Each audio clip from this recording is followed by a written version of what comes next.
In today's video, I'm going to teach you how to fix random freezing in Windows 11 Fix Today. Here, let's begin. Start by clicking the search icon on your taskbar, then type msconfig and press enter.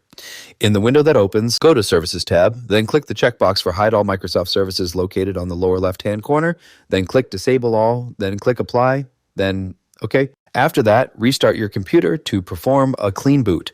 This helps disable background services that might be causing the freezing. Once your system restarts, check if the issue is still happening.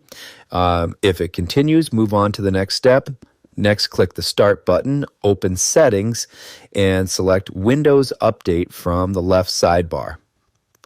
Click Check for updates and install any available updates. Keeping your system updated can fix bugs and stability issues that may cause freezing. If the problem still persists, continue to the next step. Now click the search icon again, type CMD, then right-click Command Prompt and choose Run as Administrator. In the command prompt window, type sfc/scano and press enter. Wait until the verification reaches 100%. This scan checks for corrupted system files and automatically repairs them if needed.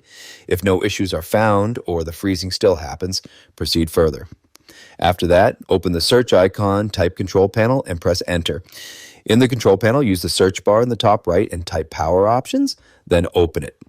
Select the High Performance Power Plan. This prevents your system from lowering performance to save energy, which can sometimes cause freezing or lag. Next, click the search icon again, type Disk Cleanup, and press Enter. Choose your main drive, then select all available checkboxes. Click Clean Up System Files, then click OK to remove unnecessary files that may be slowing down your system. If your PC is still freezing even after doing a clean boot in these steps, the issue may be hardware related instead of software. Try unplugging non-essential USB devices like external drives or webcams one at a time. Faulty peripherals can sometimes cause system instability and freezing. After following these steps, your system should run more smoothly without random freezes. And that's it for this tutorial. If you have any questions or suggestions, feel free to leave a comment down below. If you'd like to see more videos like this, the subscribe button is free and helps support the channel so I can keep making helpful tutorials for you. I'll see you in the next video.